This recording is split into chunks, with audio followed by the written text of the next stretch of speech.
All right, guys. So we're going to talk about a couple more things, and we just want to go over some challenges that we may have experienced in this beautiful blended family, in this blended margarita family. I'm gonna have me a margarita when this is over. We should have had one sitting right We here. should Right? have I know, a right? margarita. You tripping? Slipping and tripping. We go good together. So, what do you think are some of the challenges that you faced in the blended family?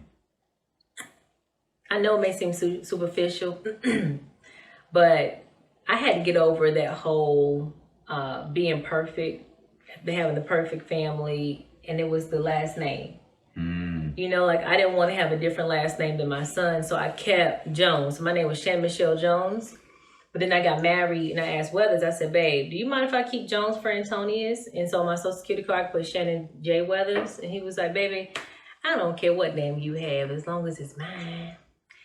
And so love, lifestyle, and laughter. You're listening to R&B Instrumentals. Weathering the Storm podcast with Vince and Shannon. So you often, so whereas before I wanted to keep my grandfather's name and got a lot of slack over it, I was expecting Weathers to be the same way. You ain't keeping that dude's name, blah, blah. He was like, no, you can have whatever you want, babe, as long as my name is on there somewhere. So he makes this joke and he calls me Shannon Michelle Kill Jones Weathers. You got 5 names. Well, your name is the most important. Mm-hmm. So it's not really a challenge anymore. I just wanted to share how I really was kind of like slipping and tripping or just embarrassed by that whole divorce thing and the idea I was really young, single mama now. My name and my son's name became different. Yeah. But I got over that ish. Your turn. All right. Okay. Boom. Come back to me. I might have a real challenge. That wasn't a challenge, but I mean, that's valid. Yes, that's a good challenge. I mean, that may not be a challenge for someone else, but that was your story. That was your experience. And I'm gonna tell you, most people who are divorced, that ish is embarrassing because you have this family, you have this idea. Like I had a dream with this guy, so that even like I did, y'all. When I say I never told people I was divorced, I would say I'm not divorced. I'm experienced. But anyway, challenges, that's the next time, y'all. Next time. I'll talk to y'all about that. All right. Challenges that I faced. I would say coming in, and I think I mentioned this earlier, coming in knowing my role. Mm-hmm. I didn't know, like I was newly married, and then I just all of a sudden spontaneously gained a family. I'm just like, I don't know. I'm just learning how to be a man, much less how to be a husband. And then how to be a dad. I was like, I don't know what to do. So luckily, I have a beautiful, loving, gorgeous wife that had already known what she wanted, and she helped steer me in the direction that I needed to go into to be a man, a husband, and a dad. So thank you, my love, for making me out who I am to be today. I appreciate that, babe, but please explain like what you mean by that, because some people may think when you say you helped me be a better man and stuff. Yeah. Like, so to give an example, Shan would so for the disciplinary thing that was one. But to give another example would be to like if I was to come in and say, okay, I don't know, like I'm just we're young, we just got married, I just want to enjoy you. Nothing against Antonius at the time. But like, why don't we just go and do it? And you were like, no, we really need to do something with us. Like, that's fine. But we also need to have a separate thing with our kid. Mm-hmm. And we still do that to this day. Like we go on vacations and we do one for our kid with all of us. And then we do one for just me and you. That's how it really started. Yeah. And then if we have like a date night or something, like we go out on a Saturday night, Friday night, we'll say, let's do something with Antone. Let's watch a movie, or let's eat together, or let's go out somewhere he wants to go. And then Saturday we'll know that we can go, and he's his love language is fulfilled, and he'll be fine with us going, oh yeah, you guys go out. Yeah, we hung out last night. Y'all go out tonight. So that's good. And it was so accepted. I'm gonna tell you the reason why I did that. I did it because when I was young, I would see like women with their sons and their daughters and the other guy. It wasn't their dad. And I would see how the relationship dynamic was, and it was always very stressful. You can see the tension between the kids, and they often felt like, leave my mama alone. You know, that kind of thing. I know it sounds crazy, but it's because they didn't take the time. Like, unfortunately, mama did not, create moments where it was them together and they were fulfilled. And they had what they needed from mom and from her man. Yeah. And then it was more so him and her. Like, they were strong, but the relationship with the kids was not so strong. Much, yeah. And I refuse, y'all. I refuse to be unequally yoked in my family. Now, people don't talk about that. That's real. People talk about being unequally yoked in a relationship with someone, whatever. But in my family, I didn't want an imbalance. I needed us to be like this. I didn't want, we are strong in this area as husband and wife, but as husband, wife, and son, we are not. No way. No way, Jose. I wouldn't have Not on my watch. No. So you're right. We always did stuff with Antonius first. And then Anton understood it too. He was like, they're going to date night? That's so good, mom, dad. Y'all have fun. Absolutely. Yeah, that was good. So that was something that I didn't know had ever thought of or ever knew I needed until I got in this blended family. So that was one of the challenges that I would say, just knowing my role.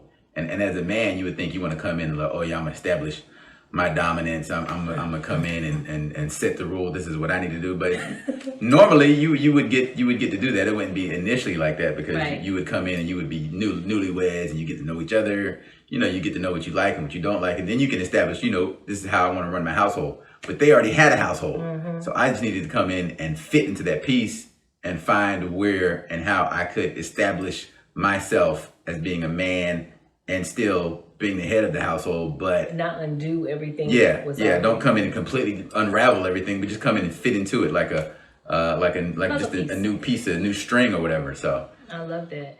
And but it's not that simple. I know you say, simple. It's not that simple for blended families, but it's not even that simple for, families that have non-blended families. Yeah, because I've seen husband and wife struggle once that new baby comes. Like, because mama sometimes is really focused on baby and forget about dad, or vice versa. Dad, like, that's my baby girl, and he like, do I even love, my wife anymore? I mean, not to talk about people that we don't know, but we watched, Real Housewives of Atlanta, this past season, and Kenya unfortunately struggled with her husband and the daughter, and she even said to him, well, who's number one?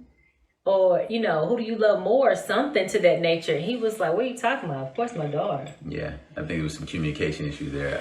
I don't know. But that's a whole nother episode. Yeah, but you made the reference that it's hard with blended family. I think it's hard, period. Yeah. Any family, when you introduce a new dynamic, exactly. Things change. Yeah. Things absolutely change. I would say now I'm back. I think I got it, my challenge. I think the big... Wait, that was 20 minutes ago. Okay, go ahead. I think my biggest challenge would have been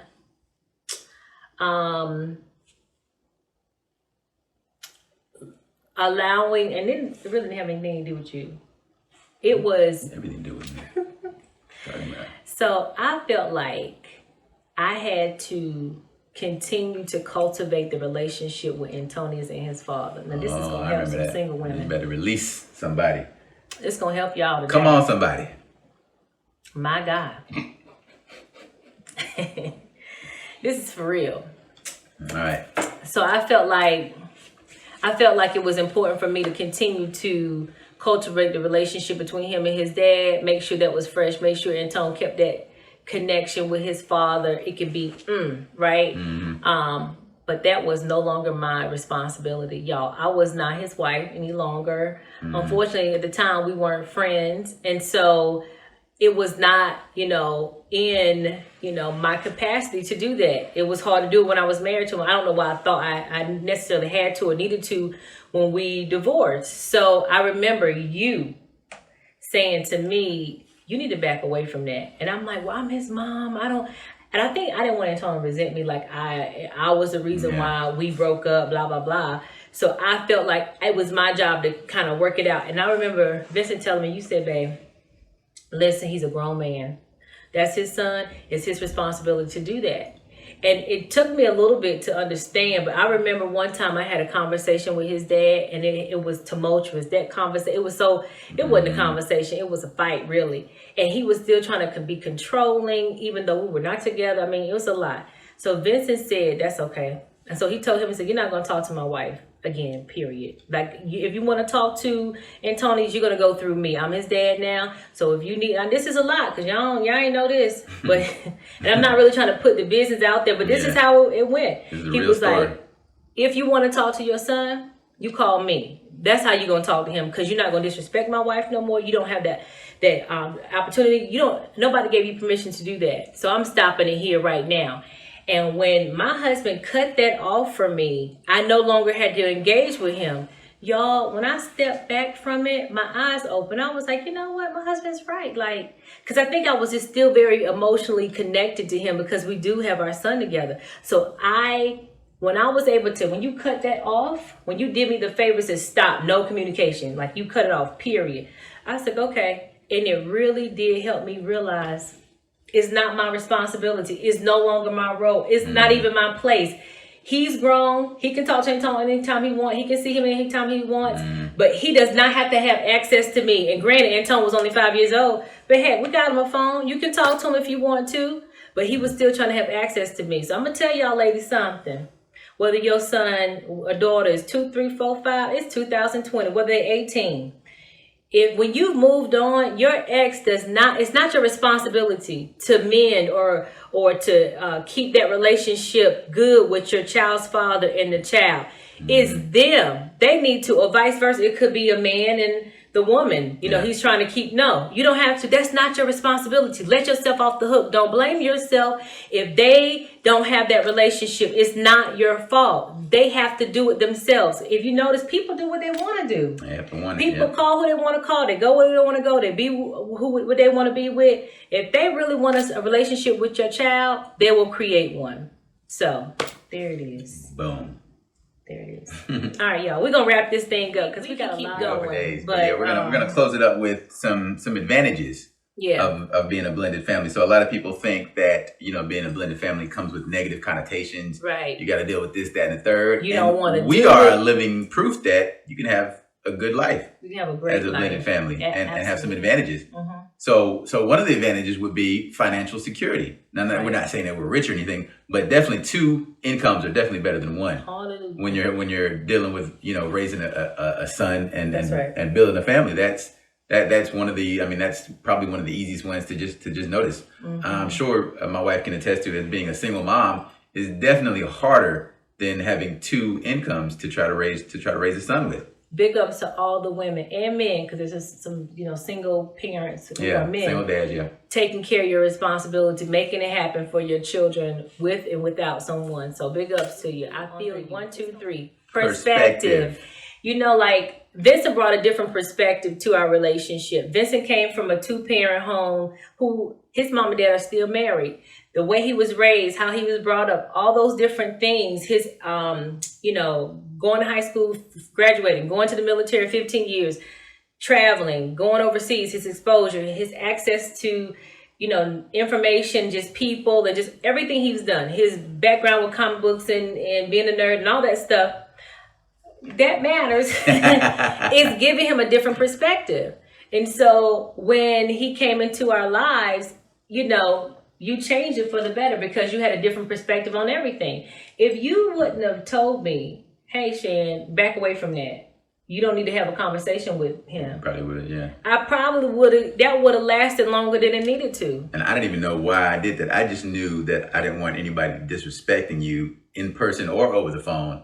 And so I just felt like as a husband, why would you disrespect her? You can disrespect me all day, but don't disrespect that one.